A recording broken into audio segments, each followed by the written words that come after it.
Olá, graça e paz, sejam muito bem-vindos à semana do Evangelismo Digital.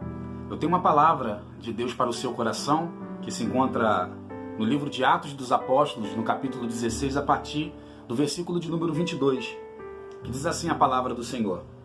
A multidão ajuntou-se contra Paulo e Silas e os magistrados ordenaram que lhes tirassem as roupas e fossem açoitados. Depois de serem severamente açoitados, foram lançados na prisão. O carcereiro recebeu instruções para vigiá-los com cuidado.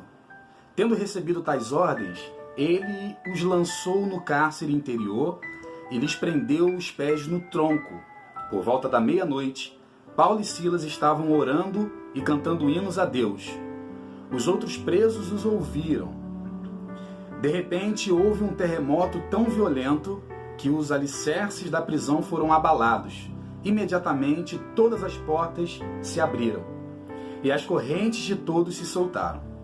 O carcereiro acordou, vendo abertas as portas da prisão, desembainhou a sua espada para se matar, porque pensava que os presos tivessem fugido.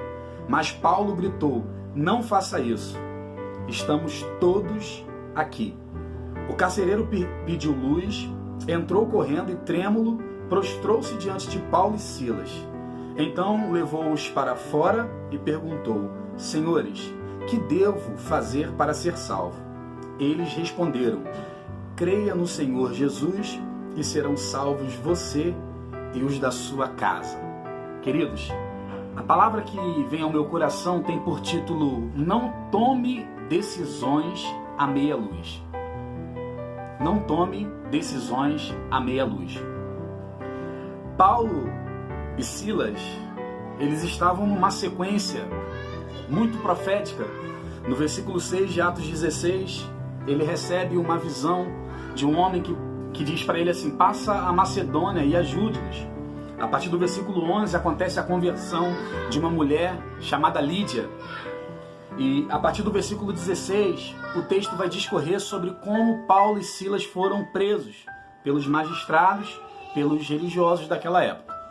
E nós vamos aprender aqui pelo menos 3 lições.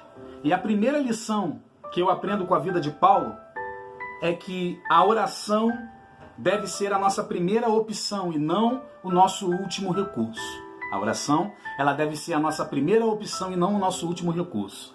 Sempre que nós estivermos envolvidos por uma situação onde foge o nosso controle e a nossa capacidade de promover escape ou livramento, a oração, ela não deve ser o nosso último recurso, e sim a nossa primeira opção.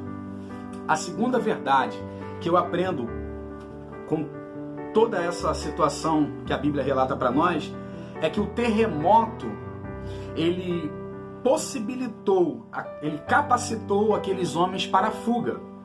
O terremoto criou a possibilidade para a fuga. Essa é a segunda verdade que eu aprendo. Porém, Deus não nos criou para sermos fugitivos. Até hoje, de repente, você se encontra com alguém que se encontra fugindo da responsabilidade de levantar as mãos e entregar a sua vida para o Senhor Jesus. Mas eu quero te dizer que Deus está te dando essa oportunidade hoje de você reconhecê-lo como seu único e suficiente Senhor e Salvador. A terceira lição que eu aprendo é que com pouca luminosidade, facilmente você irá se equivocar. Esse carcereiro, ele estava dormindo e todo o episódio vem narrando os acontecimentos de que eles estavam louvando a Deus, orando, e todos os presos também estavam ouvindo esse ambiente de adoração, esse ambiente de entrega, esse ambiente que foi promovido para um momento de culto exclusivo ao Senhor, mesmo em meio às prisões, mesmo em meio às adversidades. Eles não permitiram se calar no meio do caos.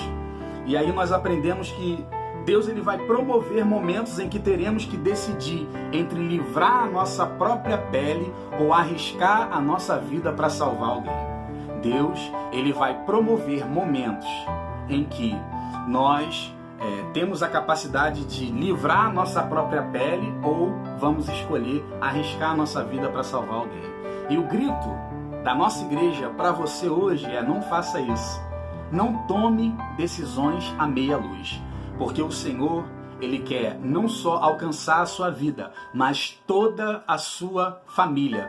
Portanto, crê no Senhor Jesus e será salvo, tu e a tua casa. E é necessário que a gente entenda a responsabilidade dessa ação. É necessário que a gente entenda como esse carcereiro, ele percebeu, eu estou perdido. E esse é o segredo para que nós venhamos a ser salvos. Reconhecer que nós estamos perdidos. Porque aquele carcereiro, se uma pessoa, se um preso fugisse, aquele carcereiro iria pagar com a própria vida. E eu quero crer no meu coração que ele não estava com medo apenas da morte. Ele estava pensando, aonde eu vou passar a minha eternidade?